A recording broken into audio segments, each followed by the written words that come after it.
Good morning, good evening, and good afternoon to wherever you are in this ever-expanding now moment. Welcome to the Blu-ray Ascension Seed Show with your host, Shamanka Natalie Alaya. Hello, everybody. Our special guest, Sif Ganastor. Hi. And myself, Bridget Rau. Today we're going to be talking about the blood moon, the energies that we've been experiencing with this natural phenomena that's going on, how we've been dealing with the energies, what it means. We'll get into some of the topics that the Doomsday people are bringing in, and basically just kind of bringing some light to this topic, which I think we've all experienced a little bit of craziness with. I know myself, I've definitely been hit hard, and I don't think it's just the blood moon. I think it's a combination of a lot of things, and I've noticed this topic's coming up a lot in the community with my friends online, and it's just crazy the amount of stuff that's going on that we haven't had happen here in what, like 500 years, you said? Yeah, no, actually the last let's say blood moon tetrad that happened on the holy day. Let's just take it from how the religious people see it. You know, the last time there was a blood moon tetrad, 4 consecutive full lunar eclipses. They were on Jewish holy days. Was in the 60s, 1960s, but it's only happened once in the last 100 years. Once in the last for 300 years. Sorry. So it's been a long time. Okay. Yeah, because I've had some conflicting. You know, everybody has their own information. We as people, we go on Google and we believe the first thing we read, and we're like, oh, okay. Like I was under the impression it was 5 blood moons in a row, and that it's been like thousands of years. But they always seem to do that, you know. Or I love like the posts where it's like, oh yeah, this year Halloween's falling on Friday the 13th. I'm like, really, people? Yeah, I really? know. I saw that too, and I was like, it's a joke, right? But the sad thing is, there's people out there who take it and they run with it, and they're like, oh man, did you know? And like, where have you been? Yeah, there's not enough. If you're old enough to have a Facebook account, you should know better. Well, people can look on, I found a really good site, eclipse.gsfc.nasa.gov. I'll put it on because it's a little bit too long. I'll put it on a link on, and yeah, it gives the whole yeah dot. It has gives the whole history for 5 millennia, 5,000 years of lunar eclipses. Total lunar eclipses are in the last 5,000 years are about 28% of the lunar eclipses. Okay. And having a tetrads is more rare. Like I said, it's only happened once in the last 300 years, but in 1500 to 1599, it happened 8 times. Wow. So they must have been thinking the world was ending too back then. Really bad. You have to wonder too, because the people back then, they probably didn't even, I mean, they didn't have Facebook. So they probably weren't, if they were asleep, they probably had no idea what was going on. Well, at the same time, true, but at the same time, because of the light pollution, they would also notice stuff like that more. Yeah, that's right. I heard that they'd be more stargazing. Back in the day, before we had lights, people used to sleep in a different pattern. They'd go to bed earlier, they'd wake up in the middle of the night, and they'd stay up for a few hours, like either reading by candlelight or whatever, and they'd go back to bed. And they said that's our natural inner clock, is what we're supposed to do. It reminds me of the Hobbit life or something like that. We should be living like hobbits, you know? Just go underground, forget about everything up there. Start sleeping, normal time, you know. I found that just like with everything, with the Wave X and Ascension and Mercury retrograde, and then we have the eclipse, and then we have this lunar eclipse, the mix of energies is so powerful. And actually, Sif was saying something to me earlier. Sif, you were talking about the mix of energies. Yes, I was talking about it. I have a little page called Rainbow Angel 444, and I have these energy predictions for each day. And it's been really hard to pick one energy for the day because we have all this energy present. And I almost say to people, yeah, well, people, what kind of mood are you in? Are you in for the clearing? Are you in for the heat? Are you in for the love? Or a mixture of these threes? Take a pick, because you're hit by it all. And your state of consciousness actually chooses for you the energy that you need to help you the most. Okay. So I try to give a generalized idea of what energy is most prominent for the day, but I can't tell exactly this is the energy and there is absolutely no other energy to pick today, because we have all these energies going on. Right. We do. I've been feeling it. Yeah. Yeah, I've been having this like weird thing where I'm more physically active than I've ever been, but I'm also like really, really tired too. Yeah. So it's like I'm like a boom, boom, boom, boom, boom. It's funny you say that, because last night, yesterday was a busy day for me, and I've actually, before this month started, I was like, I can't do what I did this month. So I've kind of given myself a lot of time in between doing things to just have downtime. But yesterday was one of the long days. I had the Reiki clinic in the morning, then I came home, dealt with the dogs, and then I went back out to do the Harmony Rite last night. Mm-hmm. And I was so friggin' tired in between. And I was like, I was feeling dizzy, I was feeling sick, like almost to the point of like throwing up. And I was like, how am I going to go back and do this? But I knew once I got there and started, I'd be fine, because every time I start doing the rites, I get like an energy surge. They come like almost like the ancestors come and help you, or the Apus. Yeah. I'm not sure which one, but something does. But when I got there last night, I was talking to all the people. We were talking about the tetrads and, the energies and how people have been tired. And one of the ladies was like, I've been tired, but I've been like, I noticed like she's on Facebook this week cleaning out her whole house. She's got yard sales going on. She's like, super like busy. Everything that was in her house is outside on the front lawn. I'm like, whoa, it took a lot of energy to do what she did. She said, and she doesn't sleep well, but she said she's been sleeping like 6 hours at a time, which is the most she's ever had. And she fell asleep last night during the rites.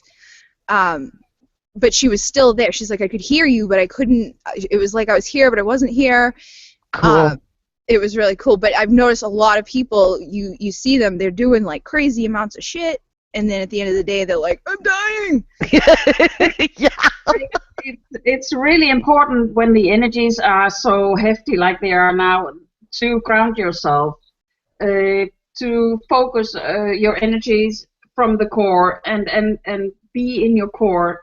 It keeps your own energy at bay. You don't spread it all over the place. You get less tired, and you can get these energy boosts more easily when you're grounded than if you're not grounded. Yeah. I've been having a hard time staying grounded. Are you? Yeah. I mean, I'm not the type that either that's like consciously like always like, okay, time to ground. I do it before I do healing work.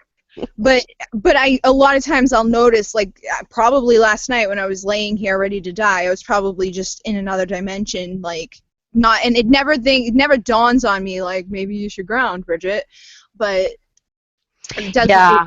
It's hard. It's like almost like you forget that you're not here. It is. That I get that too. And what I do now is I try to pop out a couple of times in the day and just get on some grass in the backyard, bare feet. Yeah, and just ground a couple of times a day. I try to remember. Yeah. You can do it mentally as well. You can just stand where you are at, no matter if you're inside or outside, and just think roots from the soles of your feet down to middle earth, into the core of Mother Earth. Feel the energy, feel the heat, and it's instant connection. Yeah. It took a while, several years ago, to ground, and it was so complicated. It's just a matter of thought now. Things happen faster. We manifest like this in a snap. Yeah. So just think I'm grounded and feel it, truly feel it, feel the pull of Mother Earth, and you have it instantly. Yeah. Yeah. You know what I was going to say, Bridget, is you said that story about that woman doing all the cleaning of the house. I noticed, I looked at the astrology of the eclipse, and all the planets are kind of aligned in three sections. You know how, like, the whole, let's say, zodiac is kind of cut. You have the 12 houses, and there's four quarters if you Yeah. cut that circle into four. And the first quarter is the self-worth, communication, and there's the sun is in that area. So like this eclipse is really working on the self, communication between people, one-on-one, our own communication, inner communication, one-on-one communication, and relationships. But the whole quarter that deals with collective issues is empty. Oh shit. So, well, yeah, and Polaris, the North Star, is in that empty bit, and Bellatrix and a couple of others. And I was just wondering, are we getting a break from the collective energies? Maybe. And That's getting feel- time to clear the house, work on ourselves and our Yeah. relationships. Yeah. And it's hard because with the one-on-one thing, I've noticed a lot lately. I don't know if you guys have been having issues with this, but I have so many people who are like, they're reaching out for one-on-one talk with me, and I don't have.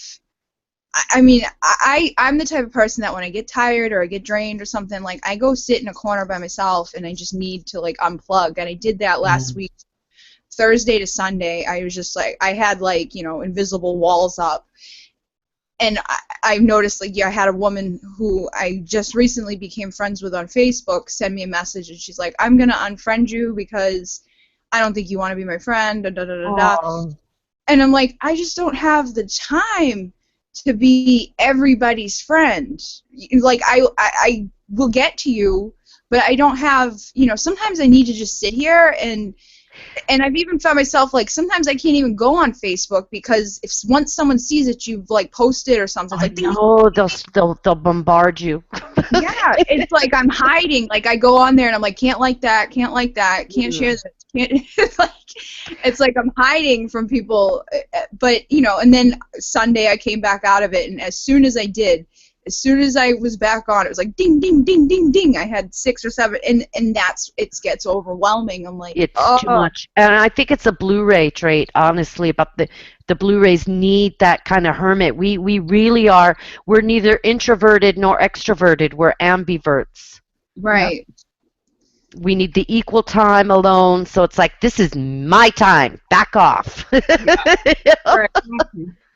And I want to say to everybody out there listening, like, don't ever take it personal. If you call me or if you message me and I'm there and I don't answer, it's just I can't at that time. There's too much. It's too much to handle. I don't do too much chatting, or I try not to on Facebook, too much socializing, because Facebook right now for me is my area of work. Right. And that's another thing. I'm doing it for work, and I'm I'm promoting 2 people who, I work for Blue Angel Healing, and I do her promotion stuff. And there's another woman that I just started promoting for. She's like, 5 minutes in the other direction of me. So it's hard to go on and be working and trying to focus on, like, all right, I got to share this, I got to do that. And people want social, or or they try to trick you into talking to them. They don't care what I was wondering about this class. They're not. They just want to freaking talk to you. Like, by the way, can you pull 3 cards for me? No. Yeah, I don't do that. I don't answer that stuff. I've gotten stuff too that people want me to, like, train them for stuff. But there's, like, for free. It's like, I don't think so. Sorry. It's hard. Back to the moon business. What about old traditions? Do you do something special when it's full moon or new moon? Well, based on like if you think of like Wiccan kind of stuff, new full moon is when things are coming to like that, like it's like the growing phase, right? So I think new moon is when you plant the seed, right? Exactly. Right. And full moon is when you reap, let's say, the harvest. You get the Yeah, benefit and of it. release things that no longer serve you. And yeah, releasing what no longer serves you. Well, the full moon releases. No, that's the waning moon.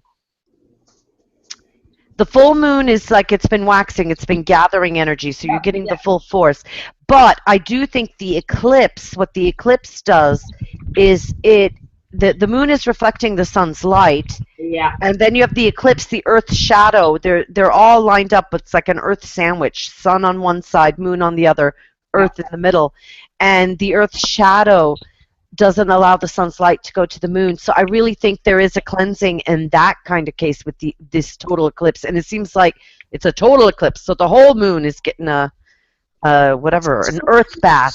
Yeah. Come on. The doggies. Sorry. I sang Total Eclipse of the Heart through there. Did you? Total eclipse of the heart, was that? Turn around, bright eyes. Blu-rayler. Yeah, Blu-ray, we're going to sing. So there is kind of like, I think with this eclipse, it's very personal. And we get a break from the collective energies, which I think we're kind of, I think all the doomsday people, maybe they're in the collective energies and, but I'm not connecting with the collective right now, I guess, or not with that energy. We are all pulling energies from the collective from time to time. Okay. But when you concentrate, this is my feeling of it. Mm-hmm. When you concentrate on your own energies and what you are manifesting and what you are doing, raising your consciousness, you pull that too into the collective. You don't necessarily pull out of it, but you always put into it. And that's why when we are talking about the lift of consciousness everywhere and people are getting lifted, even if they are not conscious of it, because we are all connected to the collective. Yeah. So it's like you're saying it's a two-way street. So it's like you take out stuff from, let's say, take on stuff from the collective, but you're also, let's say, giving new information, new consciousness into the collective energy, into the collective ocean. Yeah. Yeah, that's pretty interesting. I do feel that too, and I do feel in a way disconnected from the collective right now, where I felt I was really connected a couple of weeks ago and could feel sort of like with the refugee crisis, that seems like there was all these crises, and I could really feel the pain of it. Mm-hmm. And I found that very hard. I had to kind of stop reading the news in a way. Yeah, and the doomsday's predictions are coming from the collective as well, because people are swimming in the pool of memories since eons back. So it's no wonder that those rumors hit people hard when they are not really knowing what they are dealing with and they are feeling kind of lost. Yeah. I think that's a lot of like that people who, let's say, are tuned into the collective seem to feel really lost, while those who are, let's say, focusing on the personal, which seems where the focus seemed to be, even though we may be tired and we're also feeling the energies up and down, we seem to be handling things better. Yeah, absolutely, because we are focusing on the here and now. Yeah. I feel like no matter what goes on, there's going to be the people out there who are screaming, doomsday, this and that. I mean, and when are you going to give up? Because every day it's something else. It's like, we get a post like, October 12th is going to be the day that everything, hits the fan. Oh, October 12th goes by and they change it to the October 31st. It's like every friggin' month there's a new date. I never have been that, like, even on the big ones where like the whole world was like, oh, it's gonna happen on 2012, we're gonna lose computers, or 2000 or whatever. It's like I've never been. I'm like, dude, it's gonna be another minute. It's gonna go by, and we're gonna be fine. And I just don't understand these people who like. I mean, I guess if you're projecting that, you're gonna create your own little hell on earth. They can. I think that does happen. Yeah. I mean, if you're really focused on, like, you see the Doomsday preppers, these people who are out there, like, you know, I gotta get water and I gotta have milk and bread, and I don't even do that when I know there's, like, you know, 50 feet of snow coming. I'm like, well, yeah. If the end of the world's gonna come, no prepping is gonna help you. Right. You're just gonna prolong it. Sorry to break your prepper's bubble, but you know, it ain't gonna do no good if it's all gonna blow to smithereens or whatever they think, you know. We spent $3 million on our underground house for and the people on your street know you got it, so they're coming to you. Yeah, I can't do too much prepping. I'm not into that either. I just I figure it's kind of like a waste of energy to worry about something.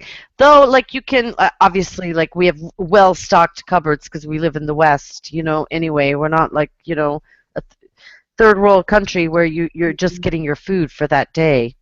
Right, and you got to think about it in that perspective too. They're doing this every day of their life. They don't know how they're going to make it.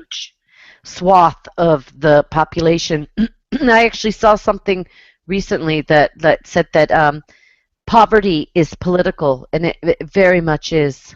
It is. Yeah, it is. It's political. It's a shame that you know, there is any poverty in this rich world, which we've touched upon this before, but I still believe the universal wage that covers all heating, living, food costs for every human being. We all have the right to that. Absolutely. Yeah. I saw a thing. What was it? Oh, I saw a commercial the other night. If you go get your flu shot at CVS, they give a vaccine to someone in a third world country, and they've given out like 100 million because of this program. And I'm like, why don't you just give them some freaking water and food and not inject them with whatever the hell you're injecting? I know.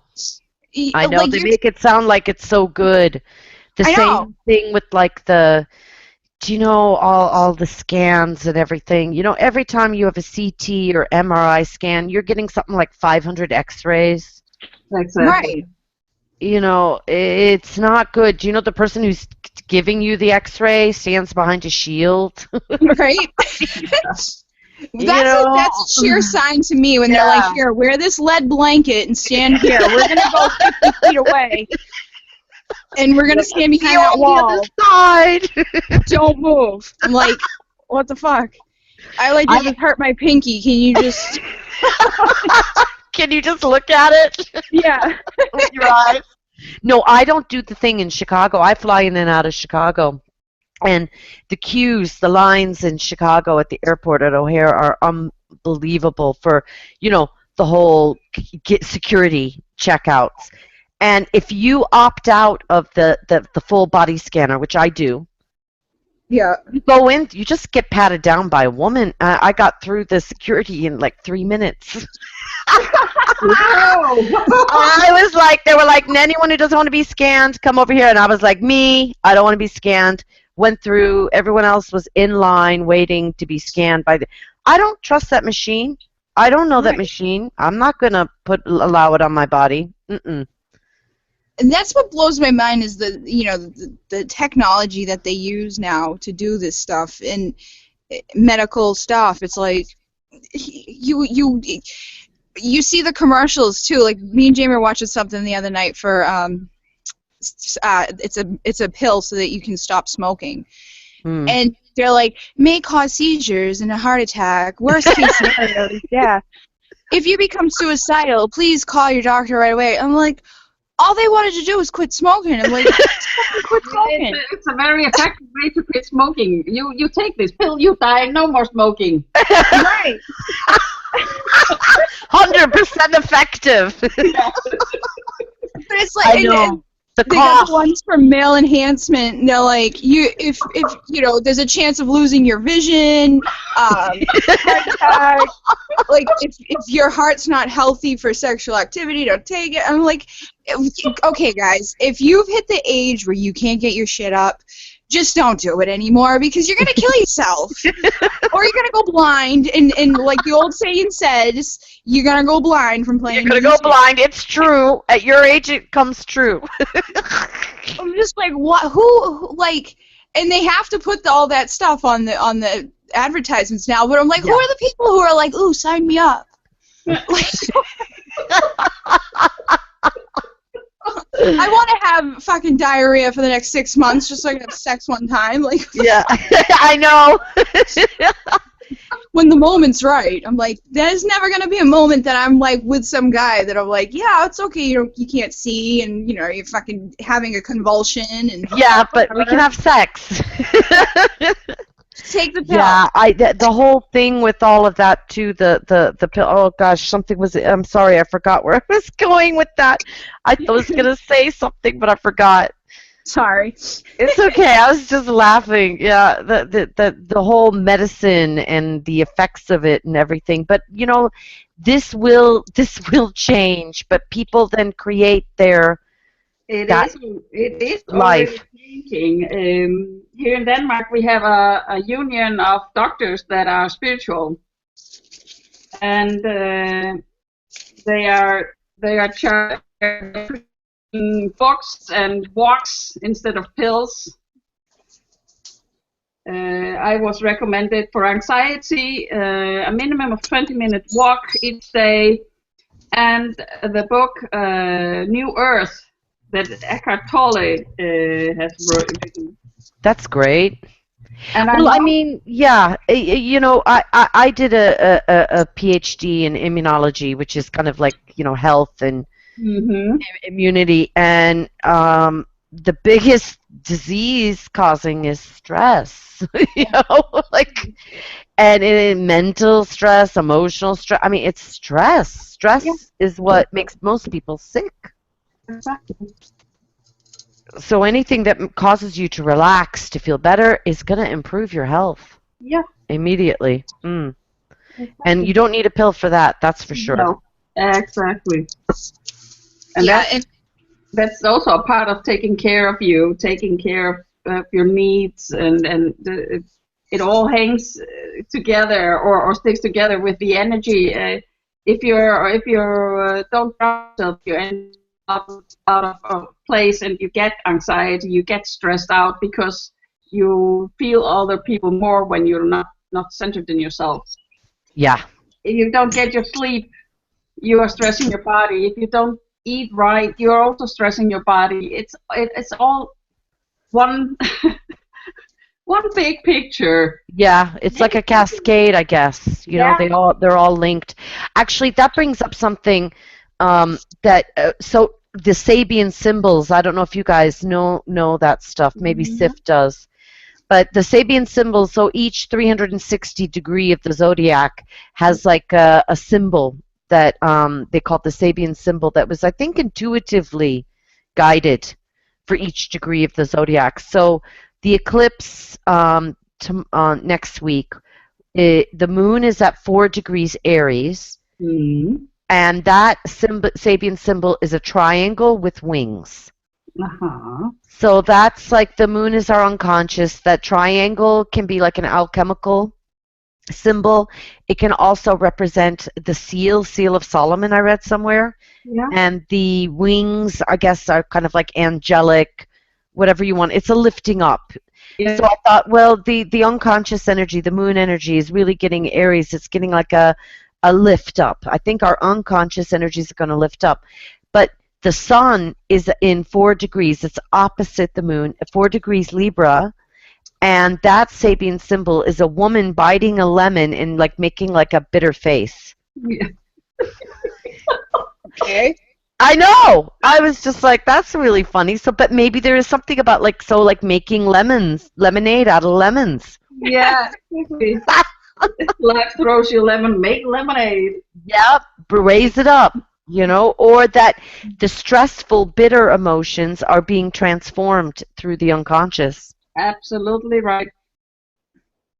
So, you know, maybe we, like, because I've been feeling stressed myself, and I know a lot of people, well, what are you stressed about? Well, you know, we all can feel that, you know, we all have different issues, and, you know, we don't have to reveal every one of our flaws to everybody, but life can be stressful just in any way, you know, just if you have kids and you're doing stuff and running around, even if you don't have kids, I'm sorry, but trying to make a living, getting through your day, it can be stressful.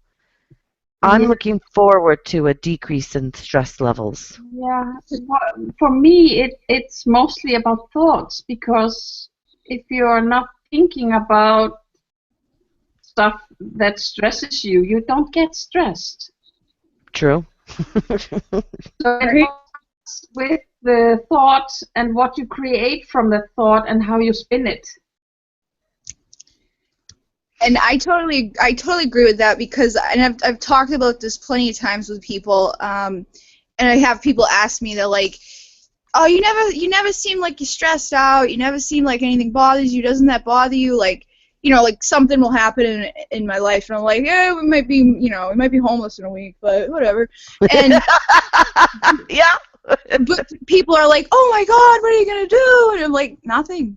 Like, I'm just like, there's not much you can fucking do about No. certain situations. Like, just allow life to happen, and if you feed into it, you're gonna make it 10 times worse for yourself than if you just accept whatever's going on and take the necessary steps to function into a point where it's not gonna go to that dark place where you're allowing your brain to go, because chances are you're gonna be fine. Yeah, you may be uncomfortable, but you'll be fine. You'll survive. Right. You're not gonna die, like, unless I'm like hanging out of a freaking plane with no freaking parachute on or something, or we're gonna. I'm pretty cool, calm, and collected about shit, and it takes a while for things to get. Even when, you know, like, I remember when I was a kid, I was choking one day, and I was like really bad, like I had like a bone stuck in my throat, and my mom freaked out. So I ran away from her, and I closed the bathroom door and I locked it.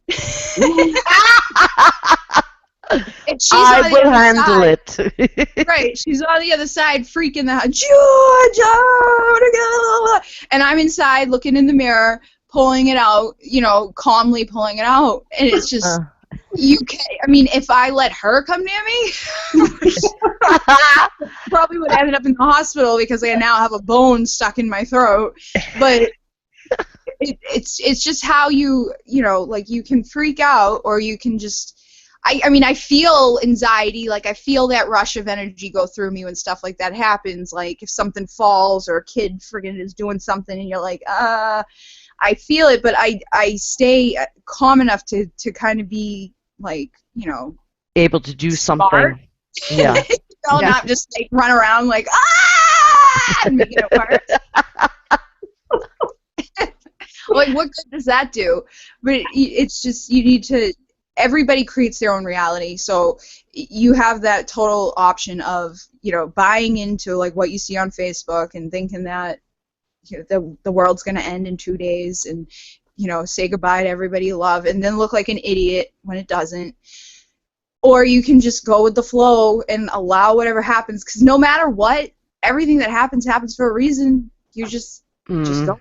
You can't control it. I wonder, just something popped into my head there. Are the doomsdayers, or I don't even know how to say it, the end of the world people, are they all religious, or are they not? I'm not. I think it's wherever your consciousness is at. I don't think it has anything to do with just Religion per se. religion, Okay. because No, but it might have something to do with your social inheritance and what you feel you are expected to believe. right. If you feel you have to believe what others say instead of listening to your inner voice. Exactly. Yeah, giving your authority or your power up to an imaginary person in the sky. Yeah. Right. well, we hold things too on a cellular level, from memories of, people from, not just your grandparents and your great grandparents. You hold a cellular memory all the way back. So if some person was an alcoholic and thought that we were going to die at whenever because of the Mayan calendar, those memories are stored in your cells. So there may be a part of you that kind of like holds on to that belief, but you may not hold on to on every level. Like, exactly. So it depends on yourself. Like, you may have that little sinking feeling in the pit of your stomach, and you're like, I don't really believe this, but why do I feel like this? It may not be yours. It may be something That's that's a great point. Yeah, exactly. Yeah, and to kind of root that out, then, if you are feeling that, then to release that or work on releasing that, because it probably is a cellular memory. And my friend does theta healing, which it is actually, the concept of it. They help you to release memories or cellular beliefs that you're holding towards certain things. Like, like my friend yesterday's like, oh, well, I was away, I was eating omelets every day, and I started losing weight because so I'm going to make an omelet. And like, you don't have to make just an omelet. Like, we don't have to eat an omelet for the next 10 years because you think that's what works. It's just you started doing something different. You started eating the more, and you got your metabolism going. But we end up doing that type of shit. Like, we're like, oh, that worked, so I'm going to do that, and I'm going to keep doing that, and I'm going to keep doing that. That's a limited belief. You can get up and have a freaking bowl of cereal and get your metabolism going, just as like, you can be holding on to beliefs that are keeping you from reaching a higher state of consciousness or awareness, and you don't even know it. That always scares me. the unconscious. Yeah, what's lurking there, because the unconscious is exactly that. We don't know what's there.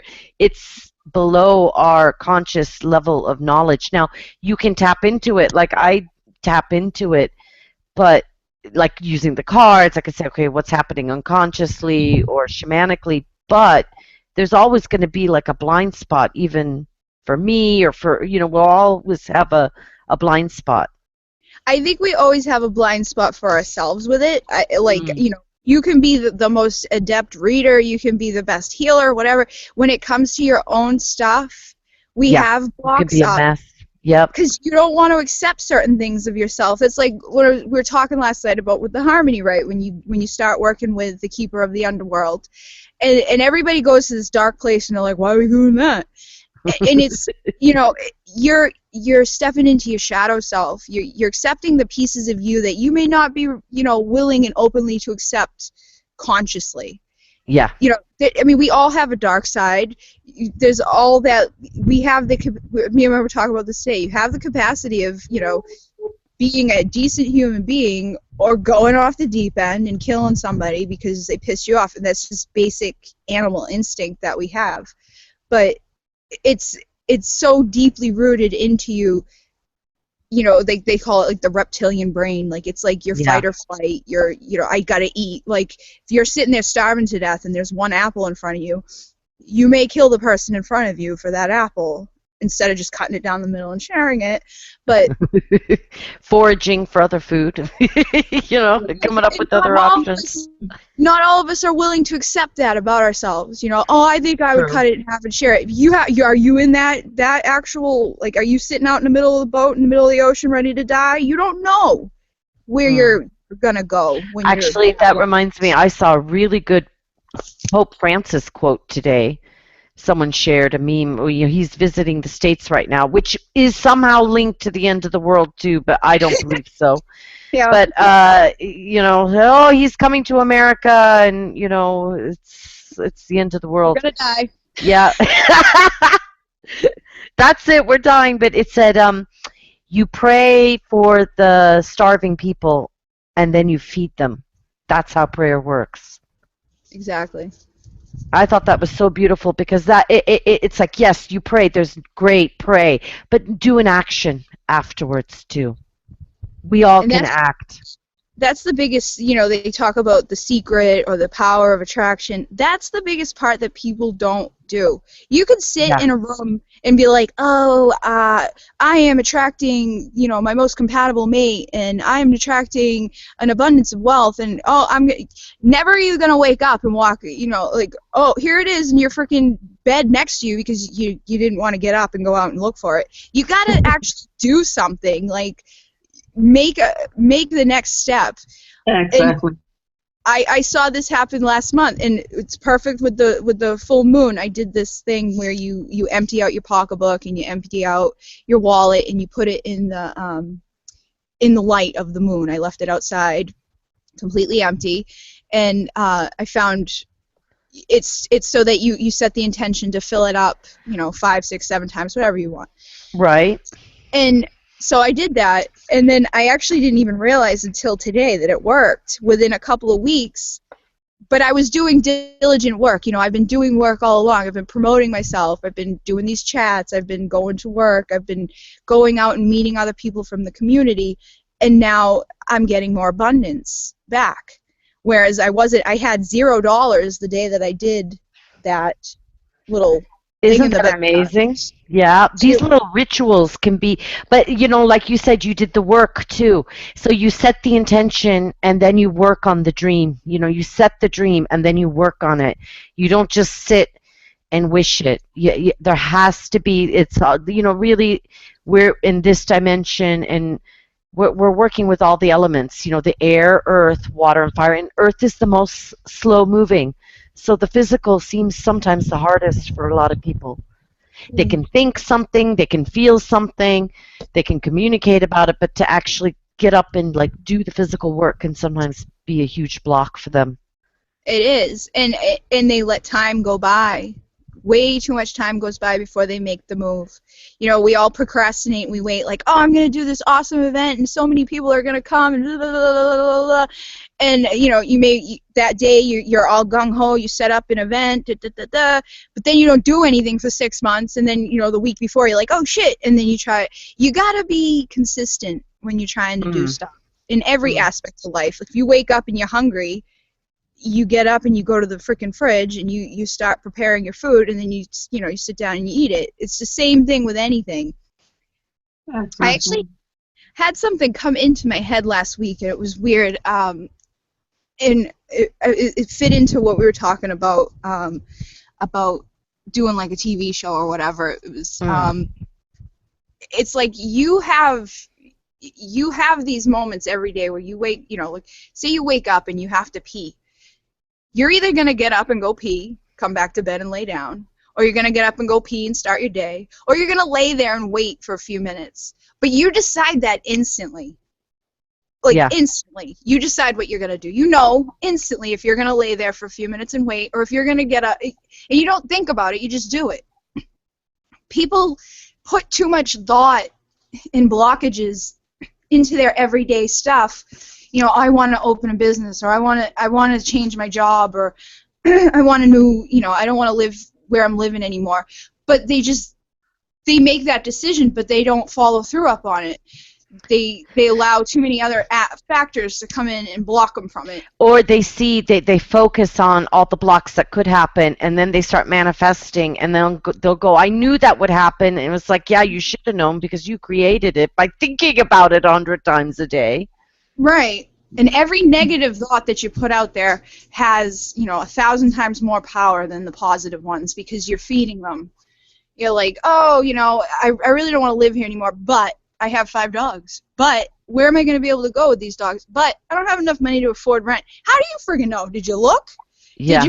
Did you try to find a place that will take you with your 5 dogs? And did you try to find a place that fits your budget? Or did you just set yourself up for failure before you even tried? Oh, yeah.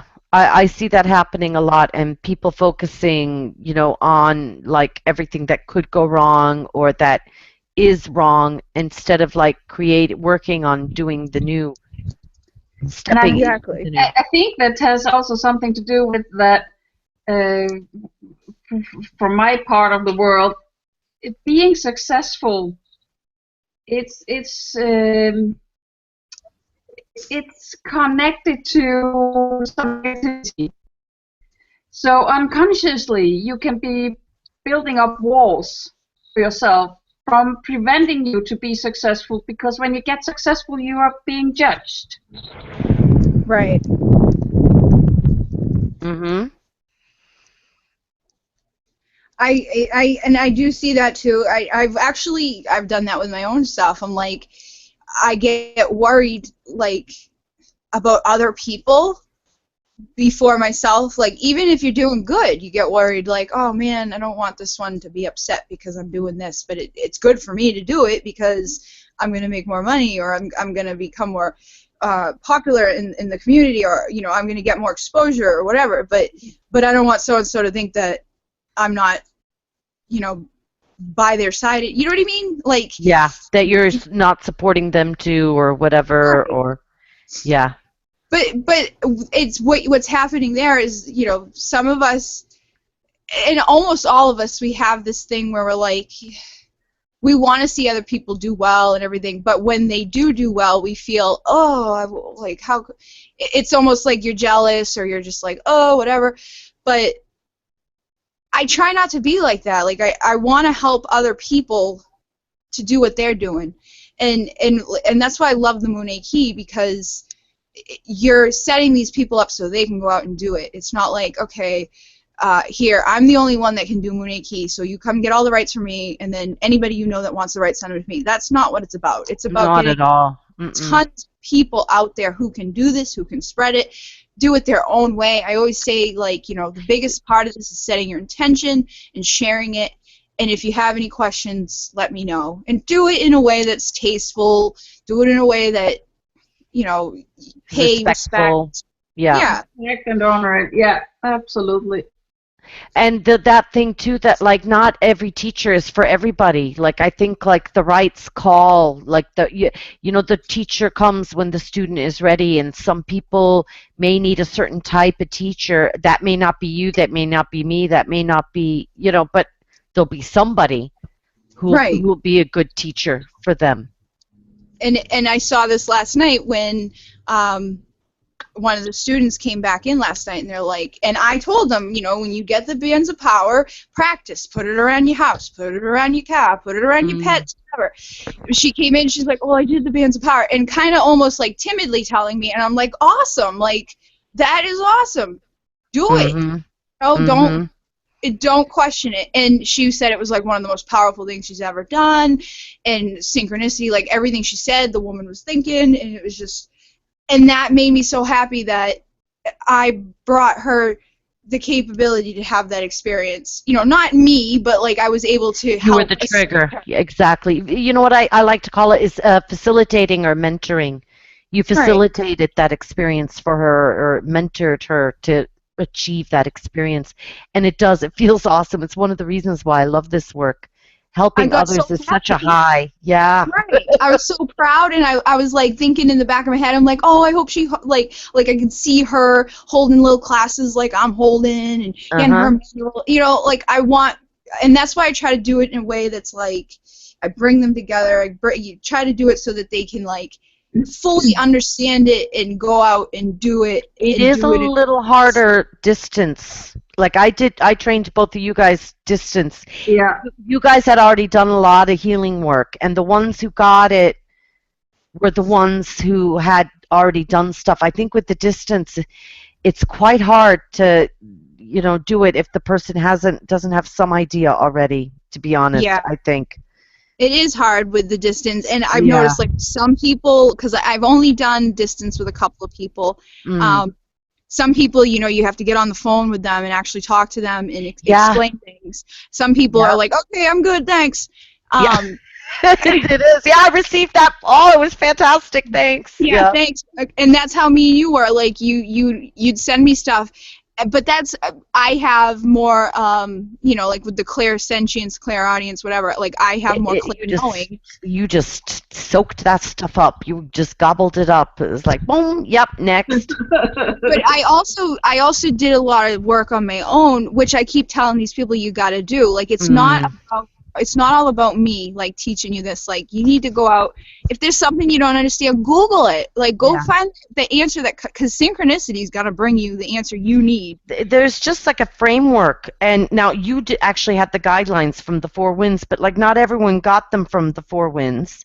Right. So we don't have all the guidelines. And to be honest, then with the Quero, the way they did it, it is about self-teaching. Like you'll get someone to show you a little bit, but the rest is you learning about your power, because another person cannot tell you about your own power, really.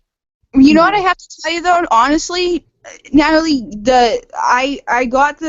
I went through the thing. I got your manual, and you know, I added a little stuff to it to make it my own because I didn't want to like present the exact stuff. But I did tell everyone, and it's there in the public domain for anyone to take.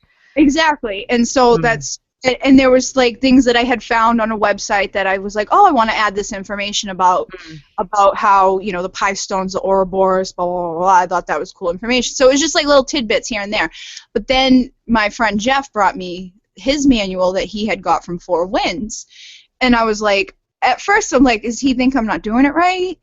Or, you know, like but I wasn't taking offense to it, because he's like, I just wanted to let you see this, you know, see how they're doing it. Maybe it's a different approach. But honestly, when I read it, the manual you gave me, it's almost dead on, word for word. There's not a whole lot of information in there. I think the woman that I got that from was the woman who gave me the monarchy. She had like photocopied it or whatever from a Four Winds manual, I think. Okay, because I have no idea if it's legal or not, so sorry, Four Winds, if it's not. But, you know, this information by now is in the public domain. There's that case of that guy, that hedge fund guy who bought some drug for AIDS and upped the price by 5,000, you know, and that's not what we're about. You know? No, it's about public domain, helping as many as we can. And that's what the rights are about. It's not about like, oh, this is my manual, I copyrighted it, you can't take it. Yeah. That would put such a limit on what you're trying to do. That would, like, I would think that you wouldn't want to put it under lock and key, because how are you ever going to share it with people if not everybody can afford a $1,500 retreat? And like you said, when the student's ready, the teacher will come. If you're ready to get those rights, you're going to get them, and Spirit's going to lead you to it. I think so too. Your manual was almost, there was pictures in this one, basically. And there was a little bit of information at the end that I don't even include in my manual. I just talk about it, about, like doing the fire ceremonies, about doing breath work, about, working with the archetypes, which you told me the same stuff. Yeah. I think as long as you're presenting it's almost like, like common sense. It is very much. That's one of the things what I love about the Quero and in general about shamanism. Shamanism is one of those weird things where it's like we go into the other world, but it's so practical. Right. It's like otherworldly practical. Yeah, like you don't need to like have like. There's not so much that has to be said. It's more felt. It's more. Intuitive, it's all of that. Hey, Sip, by the way, Sip, have you passed on? Are you doing stuff with the monarchy by any chance? I don't need to put you on the spot. I'm really not doing any kind of work at the moment. My concentration lies in my real life world at the moment. I'm moving to USA, and it takes up a whole lot of my time, plus so much energy for that. Yeah, not only that, but I'm working as well, and I'm a single mom for a teenage boy, so it's all building up. So taking that later. I have a few additions to it because like I told you when I was going through the monarchy rites, that my angels, they always added added a little angelic twist to each rite. So I love it. I have to write that down to So monarchy rainbow, rainbow angel monarchy. Yeah, and they're the Quero, people may not realize this, but they're totally open to new rites. I actually find it strange that in the time, more rights, new rights haven't come through. Maybe the star seeds will bring them. I don't know. I have at least one, maybe two more to build on top of what you got. Oh, you do? Cool. Yeah. I can't. Yeah. How about you, Bridget? Have you thought about that? It's funny that you're talking about this because last week I worked with a friend who she's very connected with the angels. Like she wakes up, they're standing at the end of the bed, like, hey, you got to do this, this, this, this, this. I'm serious. Like she's nonstop. Like she's a really awesome medium. And when I first talked to her about the Moon key, the first thing she said was like, you're gonna get 3 more rights, right? And I'm like, I can feel you. Yeah. I think you're going to bring some through too. I think both of you are. Yeah. and I saw her the other day, and she said the same thing again. She's like, how are you doing with your rights? And I'm like, what do you mean? She's like, you have like 3 more rights in there in your head, and I'm waiting for the perfect time because I've got so much going on right now. Yeah, you kind of need the hermit space to access that kind of stuff. Exactly. I need to go sit down and figure it out. I mean, I'm sure. And I love you're right. And it was funny because I didn't notice until I was actually giving it to my friend Joan. We had gone and had lunch, and we had lunch with our friend Jeff, and it was, everything that we talked about that day. We come back, we sit down, and I'm like, okay. So I open it up and I start reading what you've written about your experience getting the right and what the right's all about, and we just started bursting out laughing because it was exactly like the conversation we had just had. It was so much synchronicity, and then it dawned on me. You before. Then it dawns on me. I'm like, holy shit! I am doing my soul purpose now. Like this, I feel like maybe not for the rest of my life, but for right now, this is what my soul purpose is to be working in the roots. And that's an interesting point. Our soul purpose has changed. You complete your mission, you get a new mission if you want. But and most people that I've given that right to, I've really seen them really step into their soul purpose and really manifest it, and it's just been beautiful to witness. I love it. I totally from it has to be from an outside perspective almost for you to realize, like, when I took the rights from you, I mean, I wasn't expecting to go off and do classes and have all these people who want to experience it and doing long distance. Like, you opened a door and it's like, oh my gosh, look what's behind this door. And now I'm like on the other side, like trying to like hold it closed, like holy shit. I'm like, just back up. But, it's all moderation. Yeah, the other thing about that right, and I forget, I think that right came to me in 2009. Yep. So it's been 5 years, 6 years? And at that time, they told me that this right brings more 5D energies down into our bodies. I can see that. And it just makes so much sense now. Exactly. Because at the time, I didn't understand what they meant when they told me in the journey. I actually had to go. I remember after they told me that, I went and got Barbara Ann Clow's book about the 9 dimensions, because I was like, what's the 5th dimension? But that's what they said. Oh, you're bringing in more 5th dimensional energies into your body. So it makes perfect sense with the whole ascension and what's going on right now. And so, yeah, I look forward to, I'm kind of excited about the new rights, and I think, they need to, I think they're going to start coming fast and furious. I really do. I think, you'll be surprised. The new rights will start coming, and they'll spread. I've seen, because, back when I was doing research into the rights and stuff, I've seen this, 3 archangel ones, Michael and blah, blah, blah. And my friend had said to me before I had found that she's like, you're going to get rights from the angels. So, a few weeks later, I was, Googling through, and I found the site, and they had, instead of the 9, they had, 13 rights. And they were basically Michael, Metatron, Raphael. And I was like, holy shit. So it was like the same, it's like these rights are already out there and they exist. It's just a matter of if you're aware that you've got it.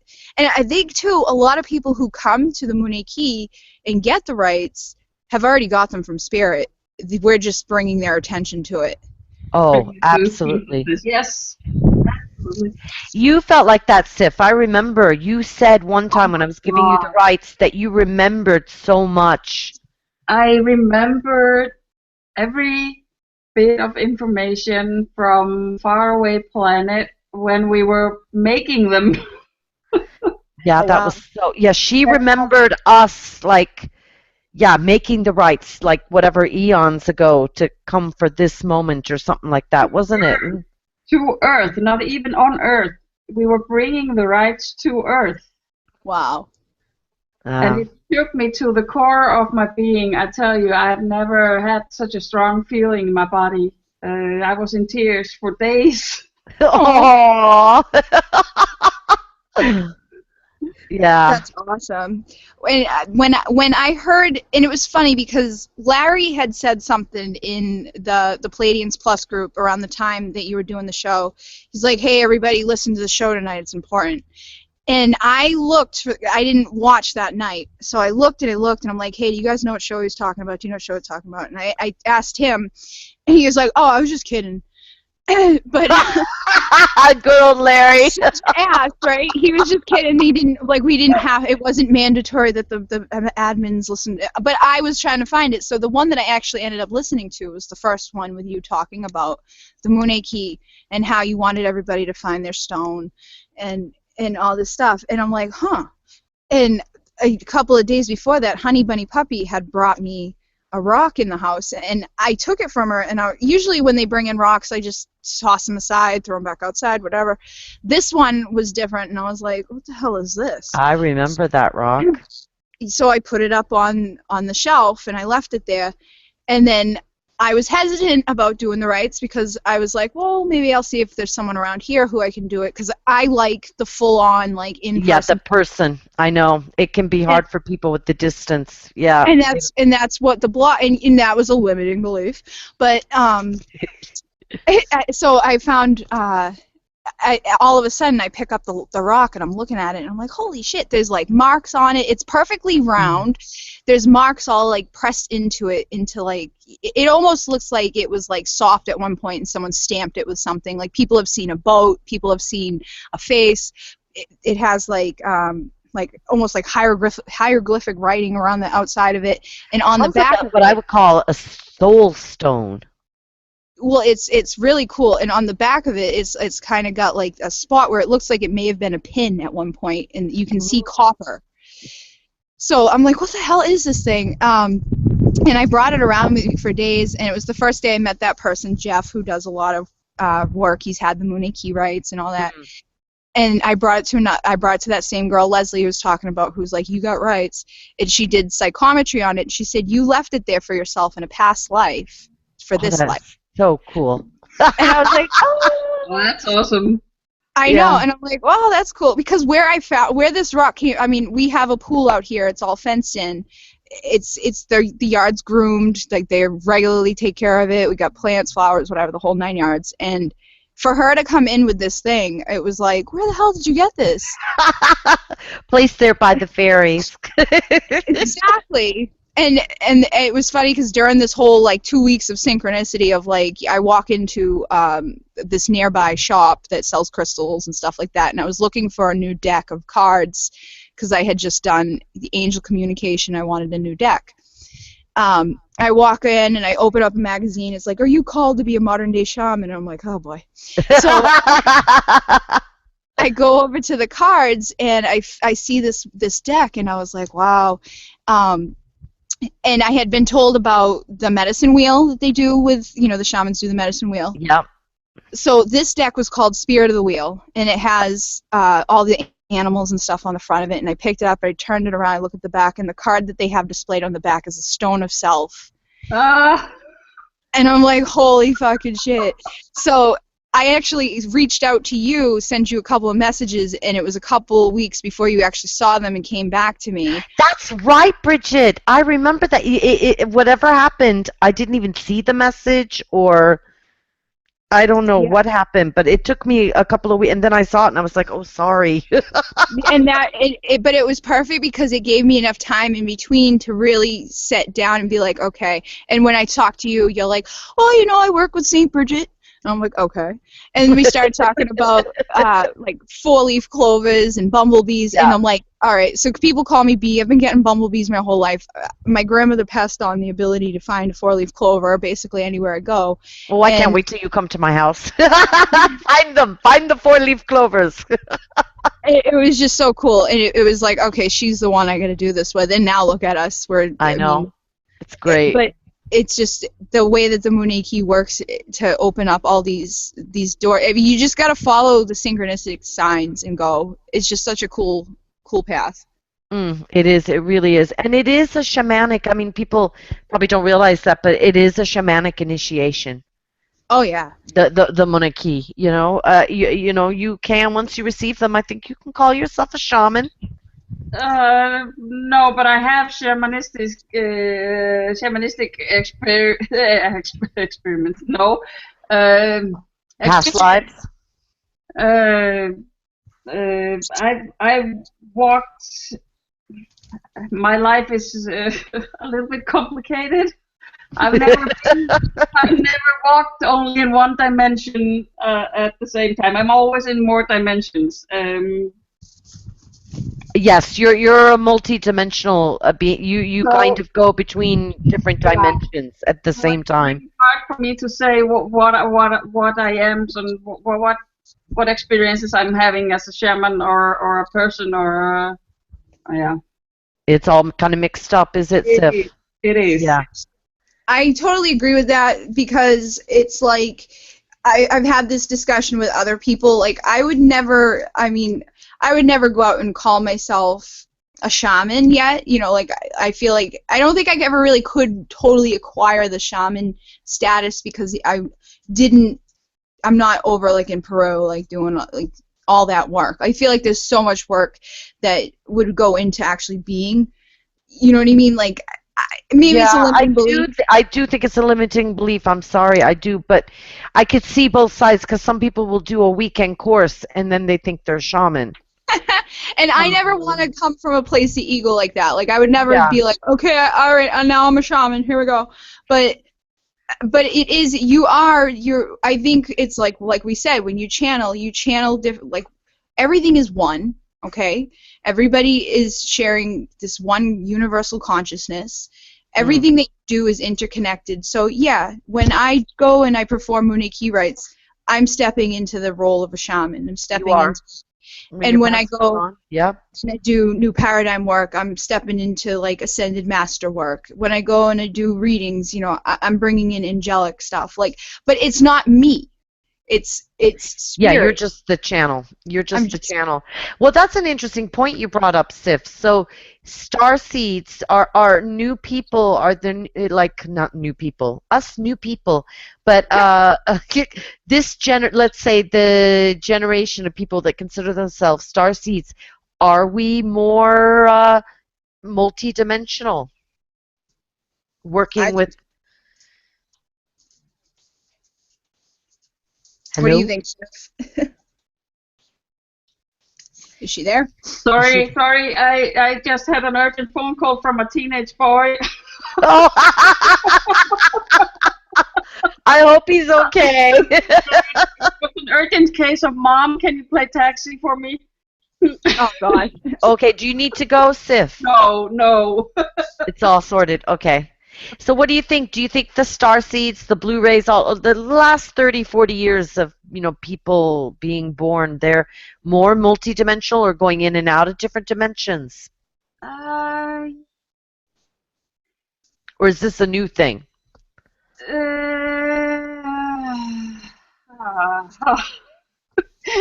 It's a very difficult question.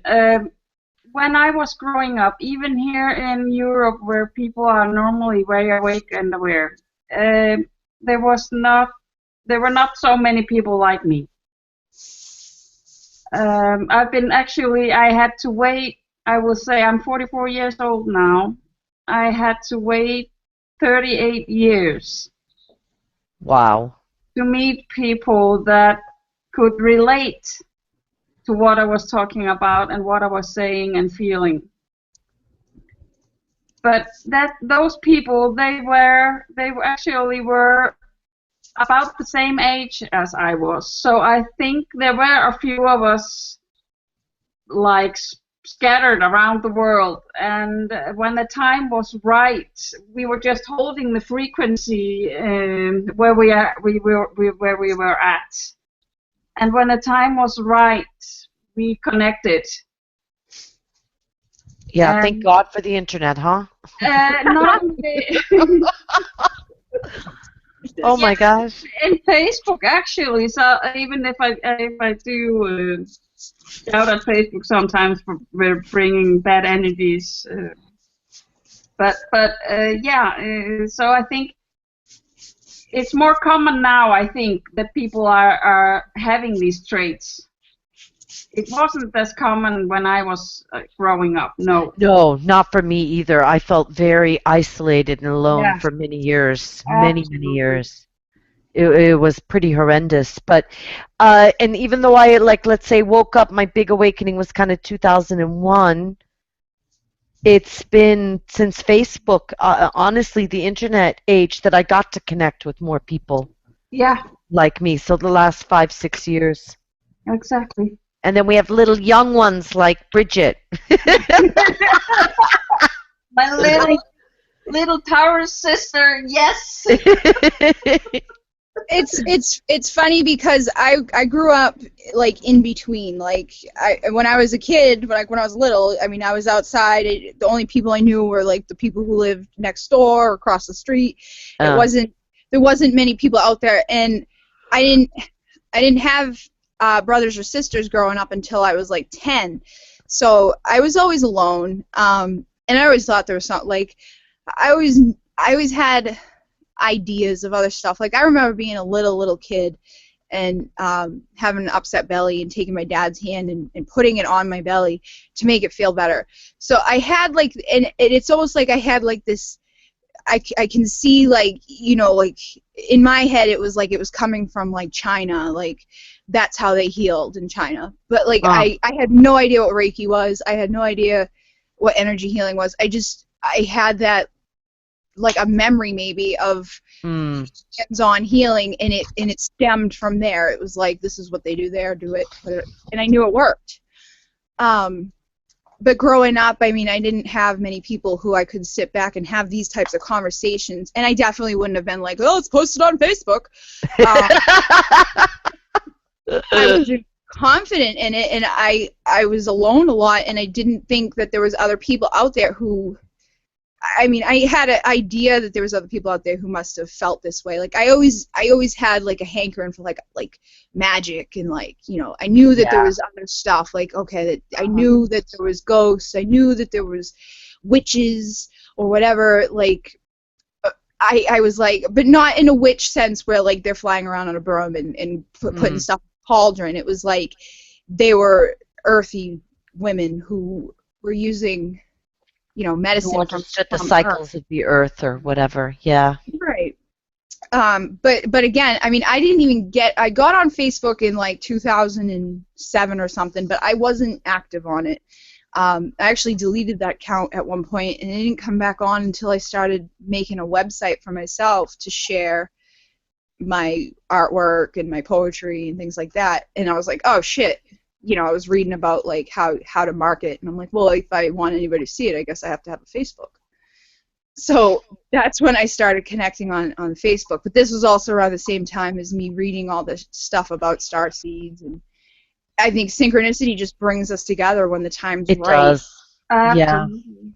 No, I remember when I was growing up, I didn't understand why people didn't see the world as I did it, as connected. I've always seen the connection between everything and everyone, and why people behave in a certain manner, and I talked to fairies, I talked to flower fairies, and I told my friends about it, and I was always the weird kid, you know.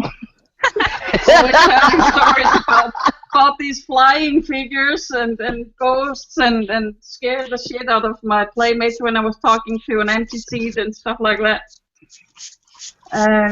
So, what's happening? I think a dog is scratching. I think a dog has an itch. Yeah, might. Well, but and it taught me at a point in time just to be silent, because I always got hit in the head with what I knew, and it still haunts me today that I don't come out with everything I know and everything I see and feel, because sometimes I know people are just not ready for it. Yeah, and that brings us back to the blood moon. So what are you sensing with this next week on the 28th? What's your feelings of the day? What is it ushering in or giving us a chance? In one word, yay! I look so much forward to it, because we are truly feeling the lift of 5D energies, and we can almost feel it in our bodies. It's like we've been carrying 100 kilos of rocks on our back, and we are throwing at the moment rocks each day from that backpack, and after the blood moon and onwards, I will dare to say, I'm sorry, it will be going on until the 15th of October or thereabouts, and you will feel it in your body. It will feel lighter. It will feel more loving. It will feel easier to be here. Oh, that's God. Great news. Yeah. Me and Bridget are like, yay, praise him. Like, I really freaking hope so. Yeah, but I especially for star seeds, because they have the innate memory in their cells of being weightless, in a weightless body. So it's really, really heavy for you guys to be here. It's easier for me. It's much easier for me with my more angelic connection to be here, because even though I remember the weightless states, my body is more built for this world than yours is. I don't have these pains, addictions, and aches, and everything that comes with it. That's a big difference between those two. Okay. All right. Yeah. Because I find it painful physically. I can't. I have. Yeah. I really do find it, and it's just an observation of an old soul, that every starseed, they have problems with their bodies. They are not they are not accustomed to be here. Their bodies are just giving them hell. And I have dreams all the time where I'm weightless and flying. I mean, I've had dreams where I've been training. I don't even think it was on Earth. And I've been with a group of 50 people, and there's teachers out there showing us how to jump from building and mountain and fly, and we're being taught stuff. Exactly. So I think flying is my natural. Wherever I was before, I was flying a lot. Yeah. I think, like, growing up and stuff, I did have a lot of, I remember being like, there was times when I was a kid that I would be so sick with, like, migraine headaches, and, to the point where I would, like, have to, like, strip down naked, lay on my waterbed just to cool my body down because it'd get so hot, and I'd throw up. And there, even, like, I had issues as a kid with, like, going to the bathroom, like, when I was real little, like, they couldn't give me regular milk. It was like everything in this world was just, like, not okay with me. As I've gotten older, I mean, I've had sciatic pain for years. I'm good. I haven't had a migraine in, like, at least 15 years now. It's weird. It's like most people get them when they're older, not when they're younger. They can be severe migraines. Yeah, like, well, I think I know now when, like, to catch it, because when I was a kid, I wouldn't do anything about it. I'd just allow it to get to that point where I was like, oh my God. But now I know, like, okay, you need to get out of the light, you need to go sit down, certain smells trigger it. if you're hungry, or just take a freaking Tylenol, just do something. But as a kid, I was so disconnected from my physical body. Like I had issues like with going to the bathroom. I had issues with like food. I had issues with my like physical symptoms. Like it's like I didn't know what to do in order to like not get myself extremely sick or messed up. And I think that was probably a result of coming into a physical body and not knowing, hey, this shit happens. Yeah. Exactly. That's a great point. I totally resonate with that too. I think I was the same. I've had a lot of I've had allergies my whole life. Have That's you also noticed one of the symptoms? Yeah. lately, like I don't know if you guys saw last week, I was so itchy, like my arms, my chest, my neck, and I couldn't figure out what it was coming from because I haven't changed anything in my life. And then last night I went to do the Moon Key rites, and I had been fine all day there yesterday. I used Reiki oil and stuff like that. But last night after I did the rites, I came home and I was like, there was like I could taste something, I could smell something, and I started getting itchy again. I woke up at 3 a.m. freaking itching the hell out of my arms, my chest, my neck, and I'm like, what is this? Like, do things seem more intense to you guys right now, like with allergies? Yeah. I'm Mine more are bad. sensitive to what I eat. Yeah, absolutely. I've been sneezing too. Just like it seems like every day I'm like sneezing.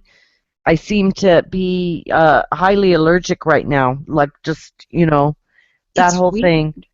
Do you think it's related? Is it an incense that you're burning?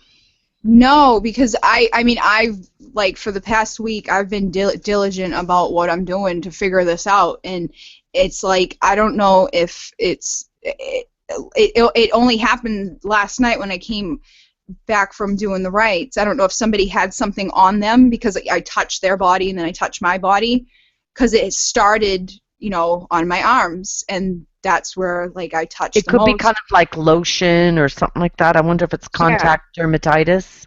I'm gonna ask the girls that were there last night like what they had worn, because it was definitely from there, because I could smell it and taste it, and I was like, oh my god. It's probably like a contact, kind of a perfume or some sort of lotion, sensitivity. But last week I was having the same symptoms, and I hadn't changed anything, and I hadn't even been seeing anybody. But it was weird because it started the same day that I went to the zoo with a friend of mine, and she had the same symptoms since.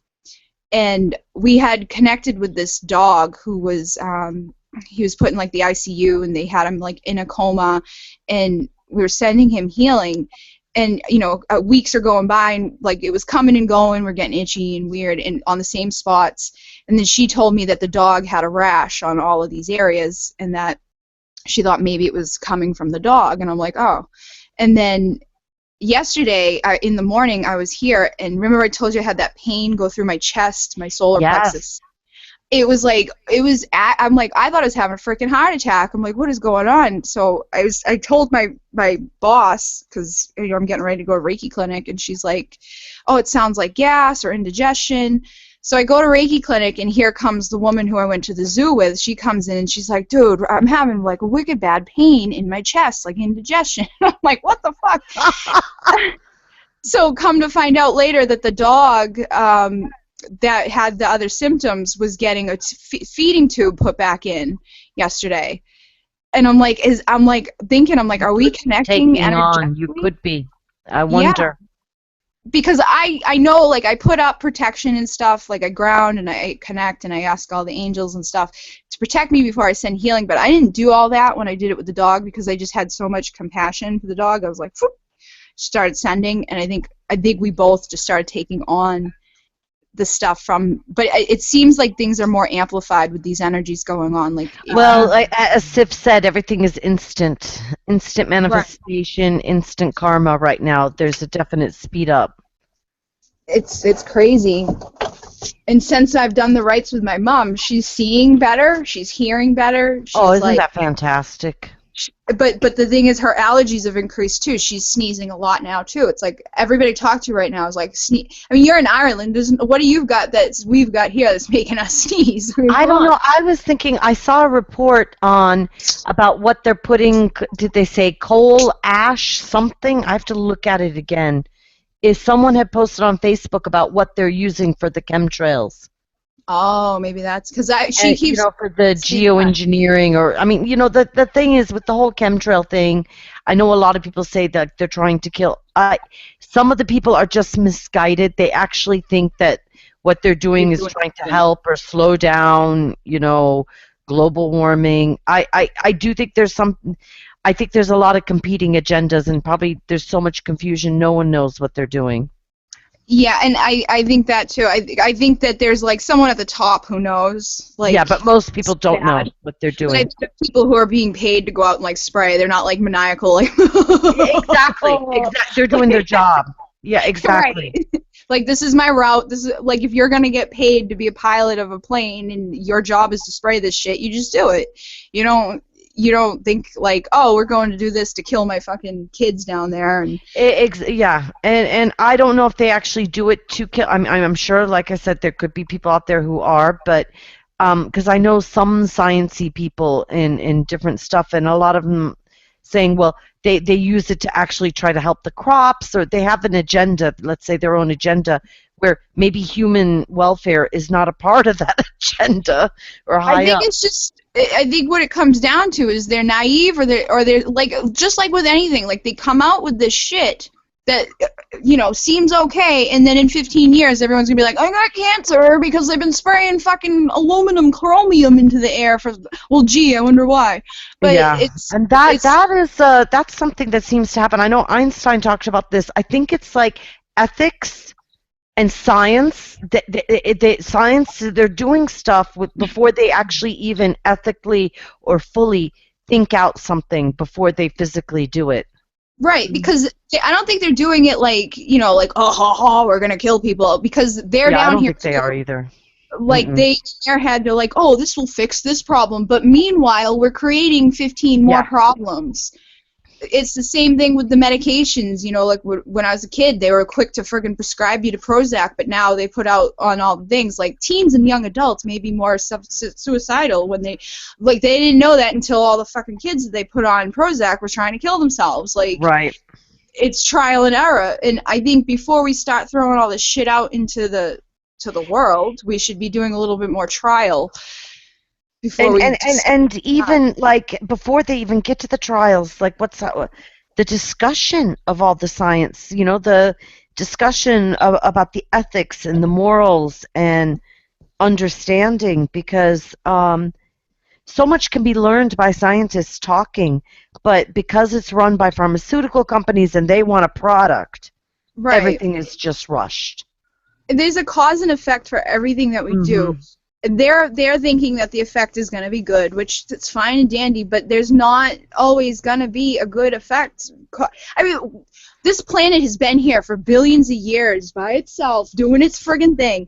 Instead of coming up with solutions to fix the problems we've created, stop doing the problems. Yeah. Stop freaking, stop making more cars. Stop freaking pumping shit out. That is something that also that I think, like, I'm still dumbfounded by. I still don't get it. So we have all this technology and the best computers, but in 200 years or 115 years, we still have fuel cars. Right. And there's reason for it. But everything else, so we have these rocket ships, and we could do this, and we could do that, and we've got these little computers that can run our lives, and all this kind of stuff, chips, but we have to drive. Look at the Mars rover, okay? Mars rover's been up there for how fucking long, running around that planet doing its thing. Yeah. How are they charging that shit? Like, did anybody ask how this shit goes out there and is okay? Because, I mean, technically, I mean, even solar power, I mean, it's not like there's a lot of sun going on the way to the planets and shit. Like, yeah. Nobody asks these questions. I'm like, if they can put a thing on Mars and run it around the planet for 5 friggin' years, and it's okay, and it's still going, and it's sending feedback to us friggin', however many friggin' light years away, it's like, I don't know. I just don't. I I don't get. know. It's like there does seem to be like this cognitive dissonance between, there's almost like they've cut up certain areas, and it's like, yeah, but we can't touch the cars. No, you We'll still get need. everything else, but we still need to use oil and cars the way they are. Like, if you can make a Mars rover do that, I'm sure you can fucking make a car here go for 1 billion years without ever having to do anything to it. Yeah, yeah. Perpetual motion alone would get shit going. Yeah, and the free energy is going to be the big revolution. I think that will come as more 5D energies come in. Exactly. I think free energy maybe is even linked. Oh, you know what? Just a total side note, but a total randomer. I was doing some sacred geometry yesterday, and I posted a picture I did of I love Metatron's cube. Yeah. And sacred geometry is kind of like an ancient, the five, you have the 5 platonic solids that, create everything that's in this dimension. Every shape, let's say, the 5 platonic solids that are in 3 dimensions. And the Metatron's cube has all of that, and it has the tesseract, which is kind of almost like a hologram, the box within the box. Shows how. And so they said that Metatron's cube is the incubator of 3D energy. So it incubates, this Metatron's cube has all the shapes that create. But the tesseract, or Eve's grid, which is a 4th dimensional energy. And then someone asked, well, what would the 5th dimensional energies look like? And I thought, well, in the 5th dimension, there's like unity, right? There's no longer duality. So it must be that, like with light, that it goes in waves and a particle at the same time. I'd say it'd be pretty cool. Yeah, that's. Yeah. That waves, maybe we could see light like in its particle and wave form. Because right now, most light that we see is only wave. It's only particleized when it's slowed down tremendously. That we see the quanta. Yes, have you noticed that you're cutting in and out? Sorry, Sif. You hear me better? Yeah, that's better. Have you been seeing these lights in a different way? Particles. I didn't catch that, what you said. You said seeing lights in a different way? And I think my computer is getting tired. Well, I definitely notice I'm seeing loads of orbs all the time. Yeah. With my eye, yeah. And shafts of light. But I see particles. I see light particles. Okay, so maybe it is coming, because that's what now that just came into my head, that we would see light particles more as we go into the actual structure of light as we ascend into the 5th dimension. And I know more people are also seeing those light particles, and they are seeing their light bodies as well, and that's awesome, I think. Yeah.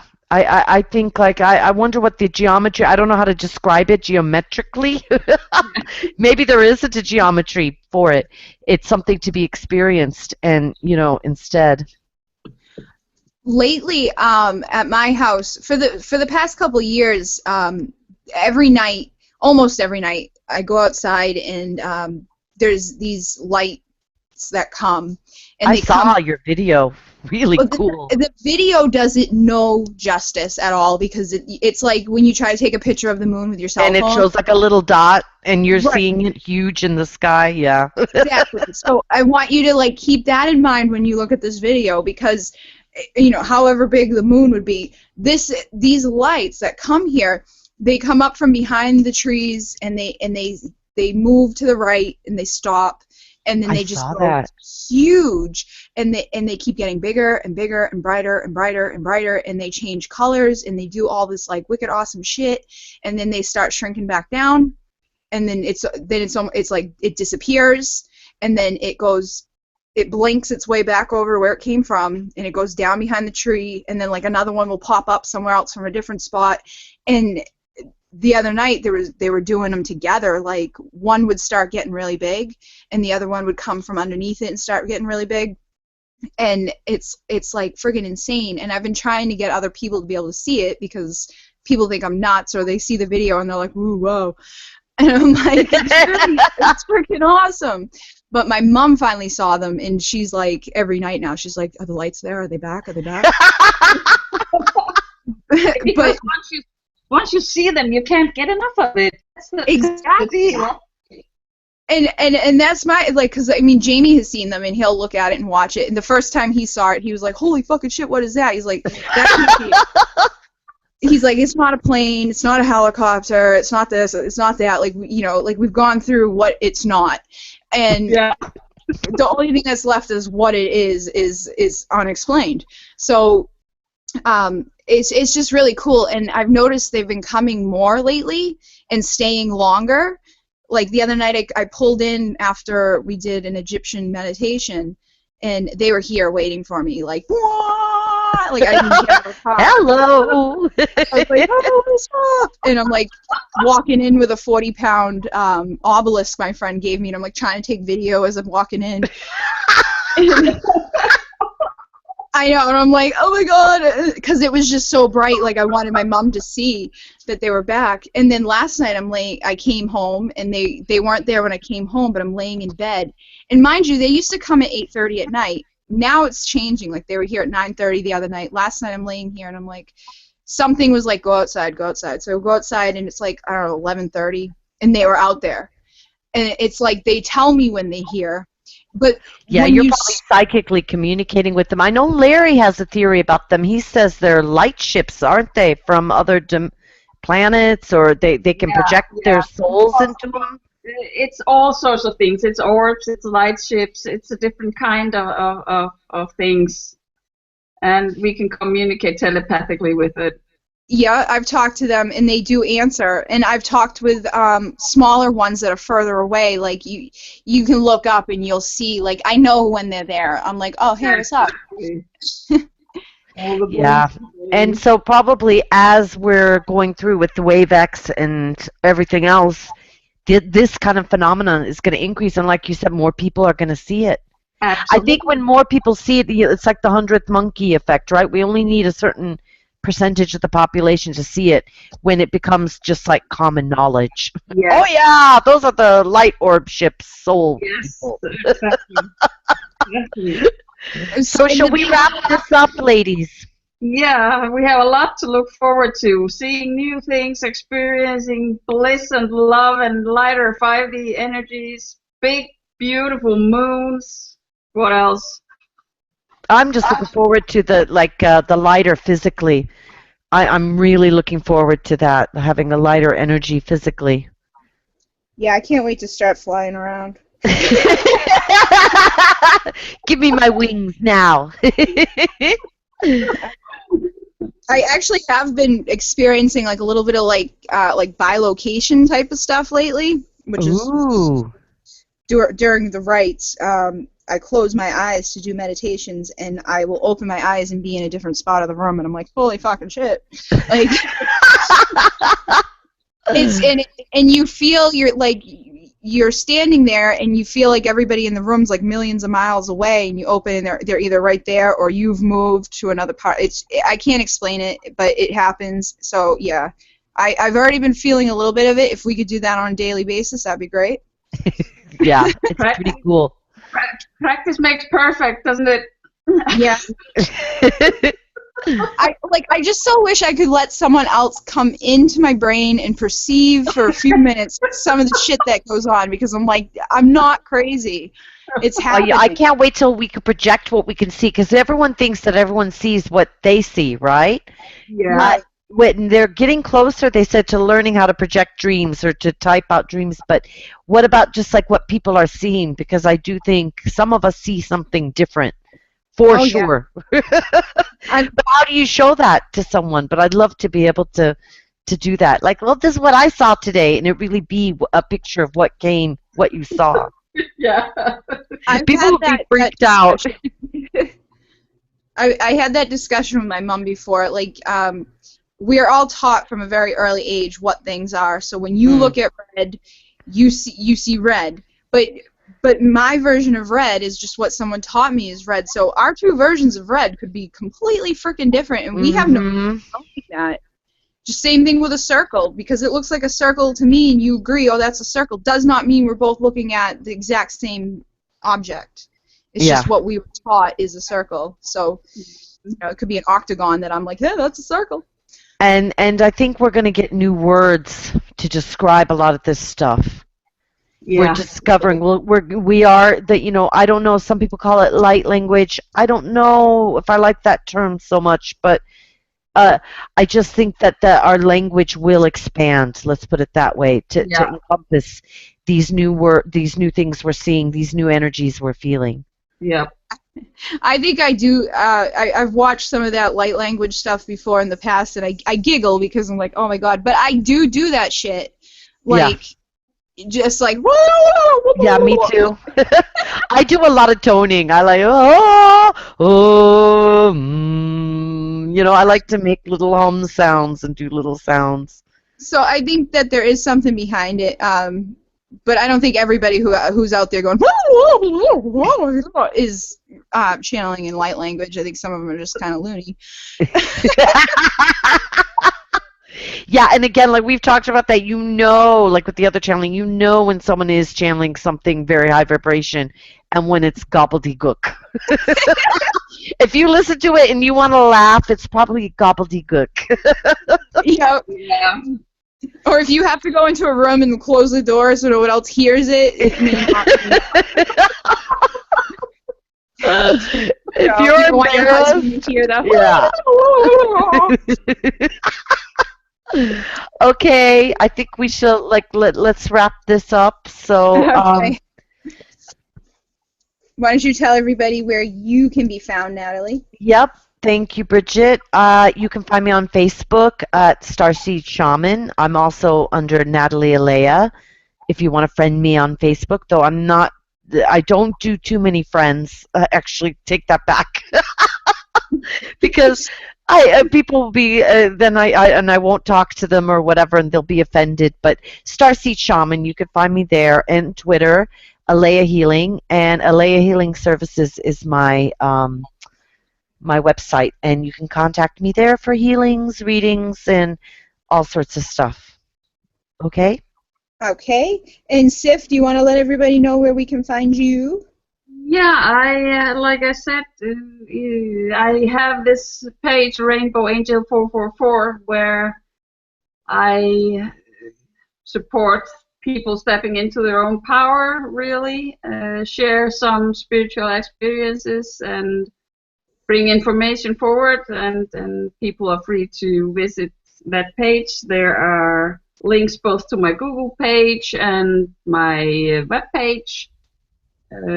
I also have my own personal wall, and I'm in very many groups and pages associated with the Pleiadians and the Pleiadian work. Okay. And my name's Bridget Rau. You can find me on Facebook. We also run the page Blu-ray Ascension Seeds, where we update all of our information for the show, upcoming shows, past shows, spiritual advice, topics. You can find me on my own Divine Essentials New Paradigm Healing page, where I send out long-distance healing to those who sign up for the list. Sometimes there's chances to win free readings, yada yada. We also post all of our shows through the Pleiadian Express Network Productions Network. And all three of us can be found on Pleiadian Plus Attitude Group and many of the other Pleiadians groups on Facebook. So I just want to say thank you to everybody. And if any of you guys. And if anybody is going to be in the the Northeast area this Sunday, there's going to be a big fair that I will be doing healings at the Shantishala in Plimpton, Mass. Yeah, I saw the pictures of that. That looks like a really good fun. Yeah, there's going to be tons of vendors, healers, readers. It's just a really great time for anybody who's in the area who wants to come out and check it out. It's free to come. I think it's like $25 for healings and readings, and then there's tons of crystals and products and oils and pitchers and drums and yada. Yeah, So, just something different, just to connect in with that. And thank you, Sif, for being on. Thank you guys for having me. It's always so much fun. Yeah. Hope you come back again. Absolutely. Okay, so thanks, everybody. Thanks for listening in, and that's a wrap. All right, thank you. Bye-bye. Bye-bye.